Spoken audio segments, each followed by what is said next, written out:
XRM 125Fi. Sinimulan po nating i-full wave ang motor na to, no, para hindi mo na mag-lowbat. Tapos naglagay din tayo ng gear indicator. Okay? At pagkatapos po ng isang linggo ay bumalik na siya para mag-avail ng ating M1A Plus 60 watts na Zenlo package, all in, ano. So bumili na siya ng kanyang bracket at sinubukan na nga po natin itong ikabit ng malinis. At salamat din pala sa mga pasensyang nag-antay kasi may sumunod pang motor na nagpaayos at nagpa full wave din. Thank you very much. Start full wave done. Yung driving light X1 Plus. Low pre.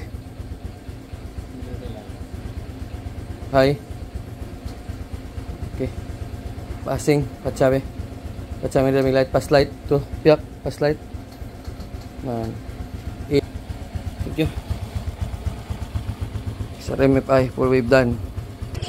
Ito na pala ang stock na low at high. Tapos ito ang X1A Plus na sample na ilaw niya, no. Pinatagilid natin ng konti para parang Diamond or X yung buga niya. O yan ang high niya. Kasamang yellow, dual na. Passing. Salamat. May pass light pa yan. Thank you. Sa gustong mag-avail, PM lang mga paps.